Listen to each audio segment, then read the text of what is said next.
चलिए, so children, we were to start with what is called as determinants of supply, isn't it? Nutshell में तो मैंने आपको बता दिया है ब्रीफली, थोड़ा सा एक्सपेंडेबल मोशन इसका चलेगा. The first point is price of a commodity. It has a direct relation children. बाजार में जब भी किसी कमोडिटी का प्राइस बढ़ जाता है, लेट अस से एक यूनिट प्रैक्टिकली बाजार में 10 रुपए की बिक रही है, हो सकता है सेलर 100 यूनिट्स बेचना चाहे, बट जब उसका प्राइस 12 रुपए हो जाएगा, he may be willing to sell more. Why? Answer is very simple. Cost price हो सकता है यूनिट का 8 रुपए हो, जब वो 10 की बिक रही है तो his profit is how much children? 2 रुपी. और 12 की बिक रही है तो his profit is how much? 4. तो ज्यादा यूनिट्स बेचेगा तो प्रॉफिट डबल हो जाएगा. डबल मतलब सर, एक तो उतनी ही 100 यूनिट पे प्रॉफिट और मिलेगा, और वो यूनिट भी अगर एक्स्ट्रा बेच रहा है तो उसके प्रॉफिट्स और ज्यादा होंगे. Is that clear? So this is the reason why when the price of a commodity increases, the seller is willing to sell more, because more sale will make him earn more profit. तो अभी आपको ये reason नहीं समझना है, reason आपको आगे चल के पढ़ाएंगे जब आपसे पूछेंगे why does supply curve slope upwards. Is that understood? तो नोट्स में आपके पास ये चीज आपको मिल जाएगी. Notes would be available very shortly. इस एग्जाम्पल को झटपट लिखने बच्चों. आपको ये चीज हमेशा याद रहेगी, क्यों हम ज्यादा बेचना चाहते हैं. द रीजन इज क्योंकि हमारा प्रॉफिट बढ़ जाता है. Be quick. Let's continue further. तो खैर ये तो सप्लाई का स्लोप है, अभी इससे हमको कोई मतलब नहीं, आगे चल के काम आएगा. प्राइस ऑफ रिलेटेड गुड्स, ध्यान से सुनिएगा. Taking an example of to commodities, late us से कोक एंड कोको कोला का एक और प्रोडक्ट है, मान लेते हैं बच्चों इट इज मिनट मेड. ठीक है. कोक का प्राइस एंड कोक की quantity. Similarly we have the price for Minute Maid and Minute Maid की क्वांटिटी. कोक 10 रुपए की थी, 25 यूनिट्स बिक रही थी. कोक अभी भी 10 की है, बट हम सिर्फ और सिर्फ 10 यूनिट्स बेचना चाहते हैं. Why sir, why? Minute Maid 25 रुपए का है, हम 100 बेच रहे थे, इसका प्राइस 35 हो गया, हम 450 पीसेस बेच रहे हैं. Why we are willing to sell more of Minute Maid? क्योंकि कोक की प्राइस तो बढ़ नहीं रही है, बट उसके कंपैरिजन में मिनट मेड का प्राइस बढ़ गया, तो ये प्राइस बढ़ना हमें ज्यादा प्रॉफिट देके जाएगा मार्केट में, whereas यहां पे हमें कोई प्रॉफिट नहीं होगा. आप इसको 10 का 12 भी कर सकते हैं, बट इन दैट केस वो पॉइंट फिर यहां काम नहीं करेगा. तो प्राइस ऑफ रिलेटेड गुड्स का मतलब कोको कोला वालों के लिए कोक और मिनट मेड उन दोनों के ही सब्स्टिट्यूट है चिल्ड्रन. अगर एक का प्राइस कांस्टेंट है और दूसरे का बढ़ जाता है, तो ये दूसरा सब्स्टिट्यूट उनके लिए रिलेटिवली ज्यादा प्रॉफिटेबल होगा. That's why they will be willing to sell. खोपड़े में बात गई. ऐसे ही बजाज वालों के लिए, अगर मोटरसाइकिल का प्राइस ज्यादा मिल रहा है उन्हें बाजार में स्कूटर्स के कंपैरिजन में, they would like to sell more of what children? Motor bikes और स्कूटर्स. वो मोटर बाइक्स को ज्यादा बेचना चाहेंगे. समझ में आ गया? तो price of Minute Maid increases and supply of Coke decreases. Logic understood? Or price of coke remaining constant and that of minute maid quantity goes up. It is also called as price of related goods. खोपड़े में बात गई. Please copy this example with the heading price of related goods. Moving further children, input cost. इससे क्या फर्क पड़ेगा sir? Very simple example again. आपकी cost price किसी प्रोडक्ट को बेचने की जो होगी, that is input cost. Selling price is price basically. 8 रुपए कॉस्ट है, 12 रुपए में प्रोडक्ट बिकता है, you are willing to sell 100 units. Input cost मान लीजिए आपकी 7 रुपए हो जाती है, सेलिंग प्राइस बाजार में अभी भी 12 है children. You may be willing to sell more units. Why you will be willing to sell more units? 7 का बन रहा था और 12 में बिक रहा है बच्चों. What is the element of profit? 5. 8 का बन रहा है, 12 में बिक रहा है, what is the element of profit? 4. तो जब आपकी इनपुट कॉस्ट कम हो गई, पर unit profit will go up. Seller would like to sell more children in order to earn more profit, और seller would like to sell less units, more units. And similarly, अगर आपकी selling price 12 रुपए की 12 रुपए ही है, but cost price 9 रुपये हो गई, आप सिर्फ 80 यूनिट्स बेचेंगे, क्योंकि अब आपका प्रॉफिट थोड़ा सा कम हो गया है। समझे इस बात को चिल्ड्रन? समझ गए इस बात को? Copy the example quickly. तो ये बात समझ में आ गई बच्चों? जब भी आपकी इनपुट कॉस्ट गिरेगी बच्चों, profit margin will go up, we will be willing to sell more. हमारी कॉस्ट प्राइस जब बढ़ जाएगी, profit margin will go down and we shall be willing to sell less. Okay, तो सारा खेल प्राइस का प्रॉफिट के हिसाब से रेगुलेटेड है। चलिए अगला कॉन्सेप्ट चल रहा है, ये तो फॉल इन इनपुट कॉस्ट है, ये अभी इंक्रीज डिक्रीज में ग्राफ आपको पढ़ने, अभी आप इस पे माइंड मत करिए, जरा भी ध्यान मत दीजिए। गवर्नमेंट पॉलिसी, दो पॉलिसीज होती हैं गवर्नमेंट की, या तो वो आपसे ज्यादा टैक्स लेंगे और या तो वो सो कॉल्ड कम टैक्स लेंगे। थोड़ा सा ज्यादा ध्यान देने वाली बात है बच्चों। आपकी मैन्युफैक्चरिंग कॉस्ट,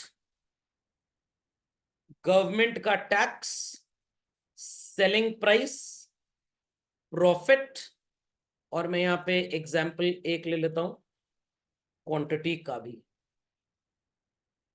थोड़ा सा फॉन्ट साइज छोटा करते हैं। Children, is the visibility okay to all? Yes. चलिए रेडी चिल्ड्रन?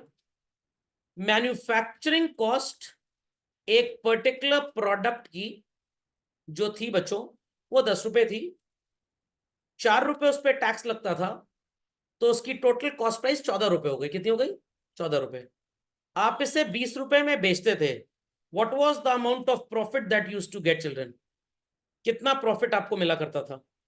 फिर से बताऊं, 10 रुपए मैन्युफैक्चरिंग कॉस्ट, 4 रुपए उसके ऊपर टैक्स जुड़ गया, 14 रुपए कॉस्ट हो गई लैंडिंग कॉस्ट। 20 रुपए में आप उसको बाजार में बेचते थे। How much profit we used to get? 6 रुपए। और हम 100 यूनिट बेच रहे थे। गवर्नमेंट मेहरबान हो गई हमारे ऊपर, कह रही अब बस 1 रुपए टैक्स है। बाजार में तो आज वो 20 का ही बिकेगा। तो 10 रुपए की चीज पे 1 रुपए अगर टैक्स है बच्चों, तो what is the landing cost? 11 रुपए। और 20 में वो बिक रहा है, व्हाट इज आवर प्रॉफिट? 9 रुपए। हम ज्यादा यूनिट्स बेचना चाहेंगे, उन्हीं 100 यूनिट्स पे तो प्रॉफिट बढ़ेगा ही बढ़ेगा, बट अगर यूनिट्स भी आप ज्यादा बना ले तो आपका प्रॉफिट और बढ़ जाएगा। और दूसरी गवर्नमेंट आई, ये वाली चली गई। दूसरी गवर्नमेंट थोड़ी सी कड़क टाइप की थी, उन्होंने 7 रुपए टैक्स लगा दिया। बाजार में प्रोडक्ट तो 20 का ही बिकेगा। किसी को शॉर्ट रन में आपके साथ सिंपैथी नहीं होगी कि वो बाजार में प्रोडक्ट आपसे महंगा खरीदे।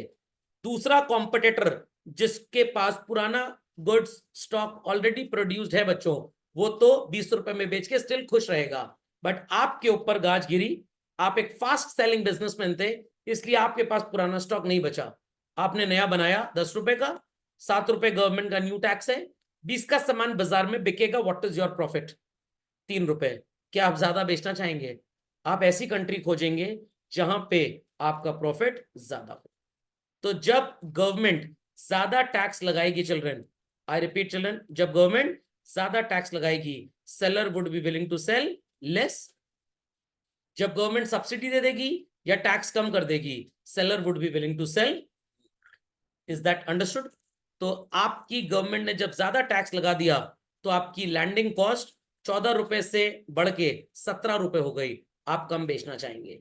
सब्सिडी दे दी, डिस्काउंट दे दिया टैक्स में, आपकी कॉस्ट कम हो गई, प्रॉफिट बढ़ गया, you will be willing to cell.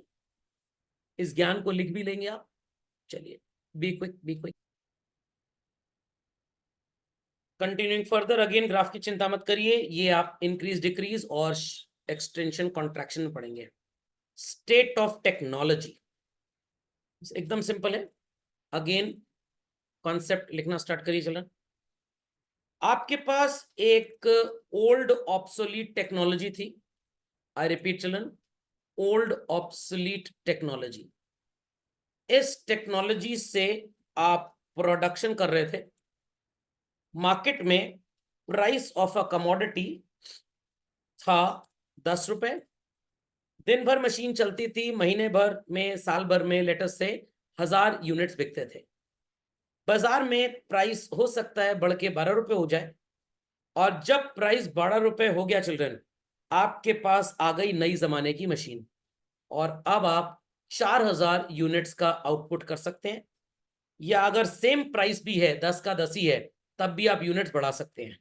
और जब आपको लगा कि भाई मार्केट में तो दाम भी ज्यादा दे रहे हैं आजकल कस्टमर्स, तो क्यों ना मौके पे चौका लगाया जाए। आप उस नई मशीन से यूनिट्स ज्यादा बनाने लग गए क्योंकि प्राइस भी मार्केट में बढ़ गया था। तो if the technology is latest, same price पे भी हम ज्यादा बेच सकते हैं, एज वेल एज बढ़ी हुई प्राइस पे भी हम ज्यादा बेच सकते हैं। खोपड़े में बात गई पक्का। तो पहले एक कैमरामैन होता था शादी में, उसके पास वो रील होती थी, अगर आपने देखी हो तो वो एक रील कैमरे में लगाता था, 36 फोटोज लगभग खींचती थी, कभी 32 भी होती थी, कभी 40 भी होती थी। फिर वो रिवाइंड करता था मैनुअली।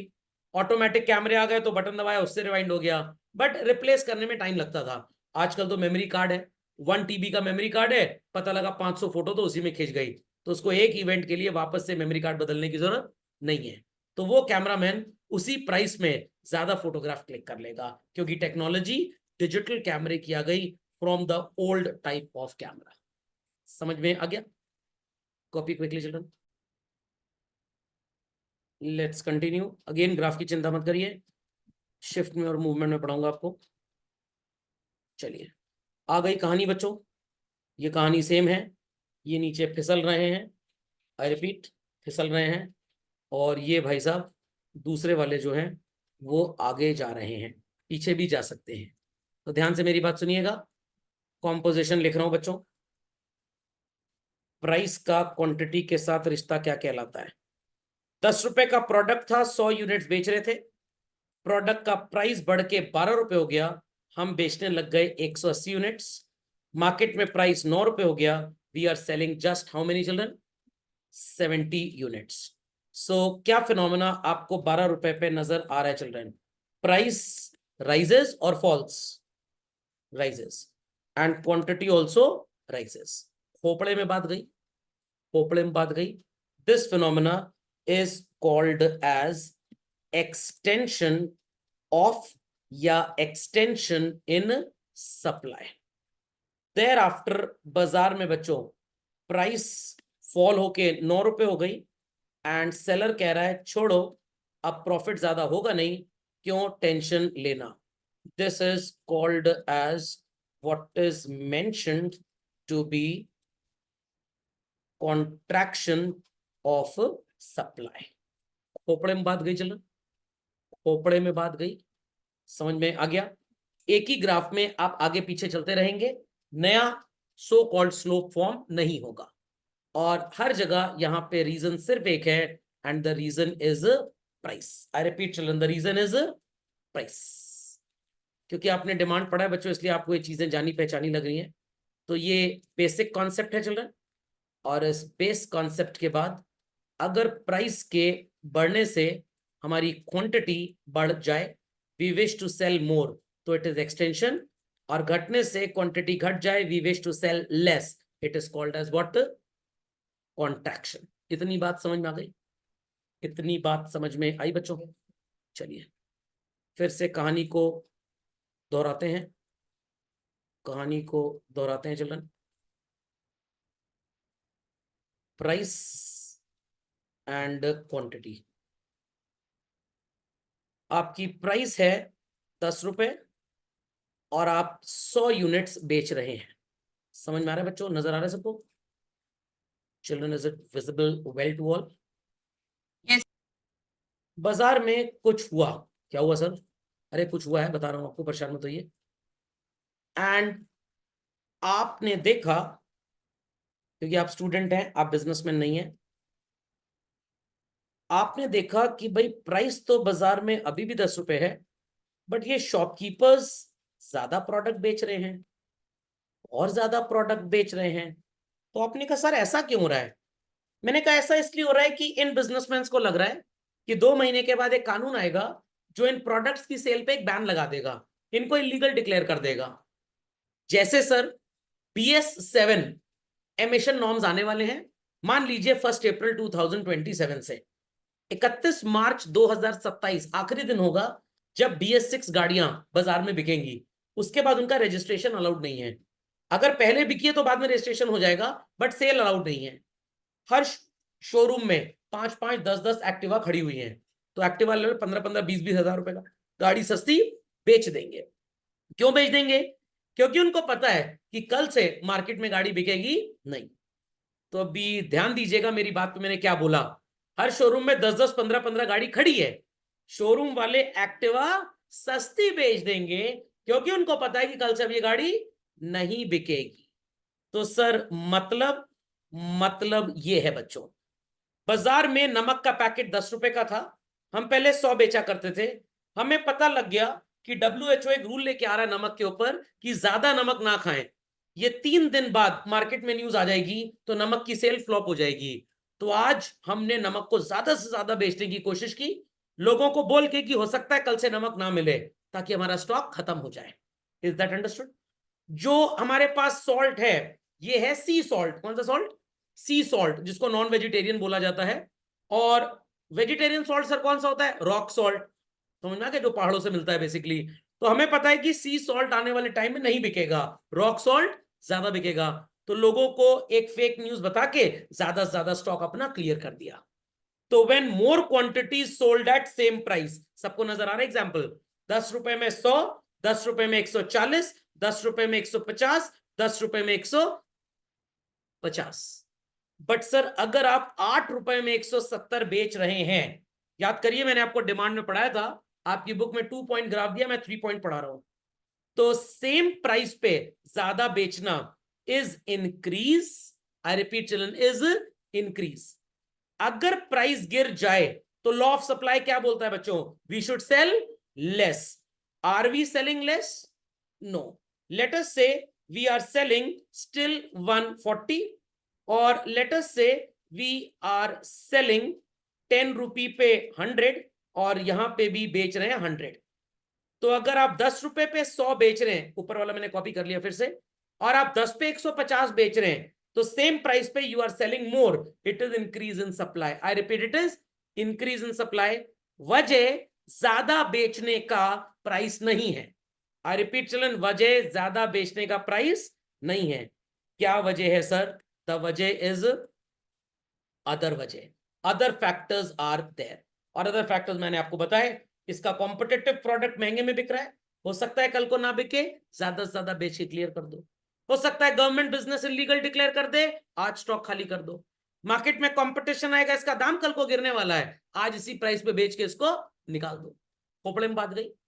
लॉ ऑफ सप्लाई के हिसाब से बच्चों, अगर प्राइस कम होता है, 10 रुपए पे अगर आप 100 बेच रहे हैं तो डेफिनेटली 8 पे कम बेचेंगे। हम कितना बेच रहे हैं बच्चों? 100। तो लॉ ऑफ सप्लाई के हिसाब से अगर 10 पे 100 बेच रहे हो तो 8 पे 80 बेचो, बट आप कितना बेच रहे हो? 100। तो टेक्निकली आप थोड़ा सा ज्यादा बेच रहे हैं। तो फंडामेंटल लॉजिक इज अंडरस्टूड बच्चों? Children, fundamental logic is understood? बाकी लोग जवाब नहीं दे रहे भाई, गीतिका जी, तुषार जी, Yes, जी, Yes. सबको समझ में आ गया? sir. इसको बोलते हैं बच्चों what is called as increase in supply. Shall I proceed further to this? Children, shall I proceed further to this? कोई क्वेरी है किसी की भाई? No, sir. चलिए, ध्यान से मेरी बात सुनिएगा, ध्यान से मेरी बात सुनिएगा बच्चों। 10 रुपए की कमोडिटी थी, 100 बेच रहे थे, कमोडिटी 10 की है, 90 बेच रहे हैं। क्यों सर, कम क्यों बेच रहे हैं?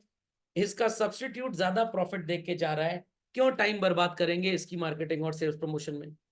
क्योंकि लग रहा है कि इसका प्राइस आने वाले टाइम में बढ़ेगा, तब तक के लिए स्टॉक बचा के रखो, जब बढ़ेगा तब इसे ज्यादा बेचेंगे, आज कम ही बेचो।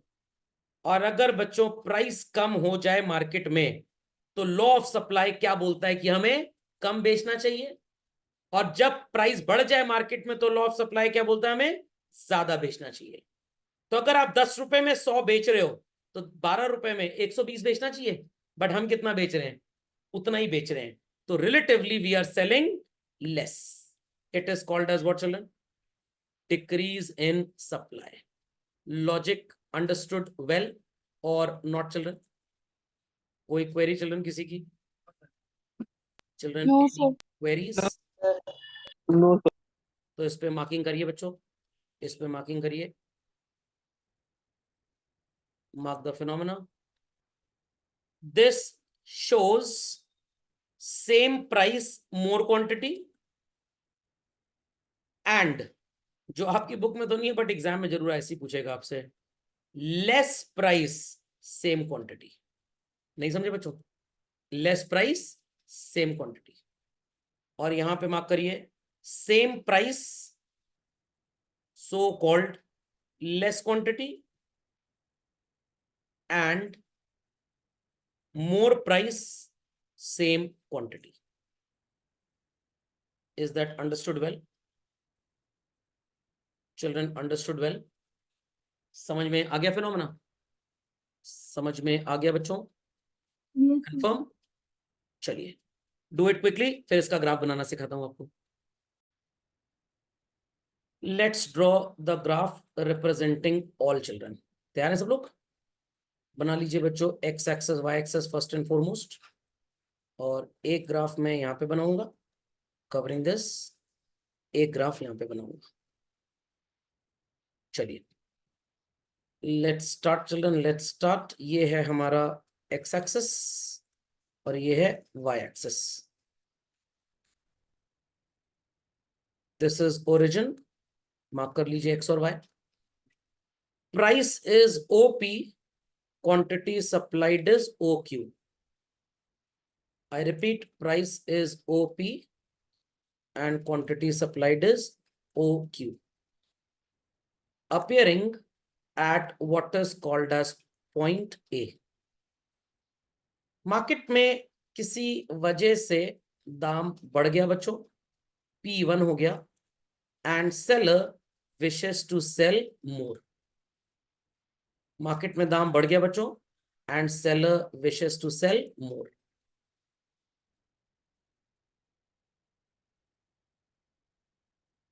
Marked at what is called as point D. Market में ड्यू टू सर्टेन रीजंस, बच्चे कहेंगे सर ये कौन सी रीजंस हैं? ये बच्चों आपको मार्केट इक्विलिब्रियम में पता लगेगा. ड्यू टू सर्टेन रीजंस दाम गिर गया, सेलर्स अब कम बेचना चाहते हैं because their profit sounds to be less. वो कह रहे हैं कमाई कम है, तो हमें टॉमी और मोती ने तो काटा नहीं है कि हम सारा स्टॉक आज ही बेच के क्लियर कर दें. We'll wait for the future, और भविष्य में जब दाम बढ़ेगा तब बेचेंगे. तो बच्चों अगर आपने ध्यान दिया हो मेरे ड्राइंग प्रोसेस पे, पहले मैं ए से आगे गया था बी पे, फिर मैं ए से पीछे आया सी पे. तो अब आप इन तीनों पॉइंट्स को बच्चों ज्वाइन कर दीजिए. Join all 3 points. मन करे तो ओरिजिन को भी ज्वाइन कर लीजिए, मन करे तो मत ज्वाइन करिए, कोई फर्क नहीं पड़ेगा. बन गया आपका what is called as SS supply slope. इस स्लोप में अगर आप आगे की तरफ जाएंगे तो we will be calling it as extension, और पीछे की तरफ आएंगे बच्चों तो we'll be calling this as what is known as contraction. तो this is extension and this is contraction. समझ में आ गया? मूवमेंट अलोंग द सेम का मतलब क्या हुआ? चलो गॉट इट क्लियर? झटपट अपडेट करें बच्चों. चलिए आते हैं बगल वाले कॉलम में बच्चों और बनाते हैं इंक्रीज डिक्रीज. एक साथ ही बनाएंगे, नॉट टू वरी,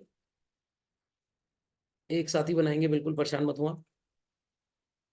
सबको नजर आ रहा है बच्चों? मार्किंग करिए y, origin and x. Problem आपको 3 पॉइंट पे आएगी तो बहुत ध्यान से बनाइएगा. OP is the price and OQ is the quantity. सबको नजर आ रहा है प्राइस और क्वांटिटी बच्चों? Yes. चलिए, सो OP प्राइस पे OQ क्वांटिटी है at what is called as point A. समझ गए? Price is same, seller wishes to sell more. OQ से OQ1 पे हम आ गए. I repeat, price is same, seller wishes to sell more. OQ से हम OQ1 पे आ गए. Black perpendicular with red so called, आपको सॉरी रेड कह रहा हूं, ब्लू एक्सटेंशन नजर आ रहा होगा. And this is point B. समझ में आ गई बच्चों बात? ड्रॉ मत करिएगा, सिर्फ देखिएगा. एक सप्लाई कर्व ऐसे जाएगा बच्चों, ये मत बोलिएगा सर नीचे क्यों नहीं आ सकता. एक सप्लाई कर्व ऐसे जाएगा और एक ऐसे जाएगा, तो फॉरवर्ड मोशन हो गया. This represents what? Increase. This represents increase. But मैंने आपको प्रॉमिस किया मैं 3 पॉइंट पढ़ाऊंगा, तो तीसरा पॉइंट समझ लीजिए। ए पॉइंट समझ में आ गया, बी भी समझ में आ गया, एक और समझ लीजिए बच्चों, एक और समझ लीजिए। प्राइस कम हो गई एंड सप्लाई इज सेम, तो प्राइस गिर के ओपी से हो गया OP1 and supply is same at point C. I repeat children, supply is same at point C. You must be seeing this green one. नजर आ गया बच्चों? नजर आ गया सबको? तो एक सप्लाई स्लोप बनेगा what is called as point A के थ्रू SS, और दूसरा बनेगा touching point B and C, S1 and S1। और ये जो बच्चों आगे की तरफ फॉरवर्ड एरो मूव करेगा, this forward arrow will indicate what is known as increase. Logic समझ में आ गया? तो ग्रीन लाइन वाला आपकी बुक में बिल्कुल भी नहीं मिलेगा। इतना सबको समझ में आ गया? ड्रॉ कर लीजिए इतना, then I proceed further children. तो सबको इंक्रीज समझ में आ गया? डिक्रीज के लिए आधा काम तो हमारा हो चुका है बच्चों। ओपी प्राइस पे, I repeat children, OP price पे हमारी क्वांटिटी कितनी थी? OQ at point A. Is that clear? अब यहां पे प्राइस सेम है, I repeat children, price same है बट क्वांटिटी कम हो गई। प्राइस सेम है बट क्वांटिटी कम हो गई। ज्यादा हौच पौच ना हो जाए इसलिए मैं थोड़ा सा इसको क्लियर कर रहा हूं। आप चाहे तो अलग ग्राफ बना लीजिए, चाहे तो इसी ग्राफ में ऐड ऑन कर लीजिए, जो आपको सुविधा अनुसार अच्छा लगे बच्चों। इतना कॉमन रहेगा। So now children, price is same but quantity घट के थोड़ी सी पीछे की तरफ आ गई, और ये हो गई जहां पे आपको नजर आ रहा है स्क्रीन पे सप्लाई का पी चिल्ड्रन। चलिए, बाकी ठीक से नजर आए तो मैंने इसको छुपा दिया। Q3 नजर आया बच्चों? Q3 नया ग्राफ बना लीजिए, मच बेटर होगा। And the point is called as point D। What point children? D। तो एक सप्लाई का स्लोप बच्चों यहां से जाएगा और एक इसके पीछे से जाएगा, तो backward shift is called as what? Decrease in supply. समझ में आ गया? समझ में आ गया बच्चों? बट आई प्रॉमिस कि मैं आपको 3 पॉइंट ग्राफ पढ़ाऊंगा। तो मैंने यहाँ पे अपने एक्सप्लेनेशन में लिखा भी है, प्राइस बढ़ गई आपकी, प्राइस बढ़ गई, तो जो OP है चिल्ड्रन ये बढ़ के कितना हो गया? OP2 and quantity remains same as it was in original format.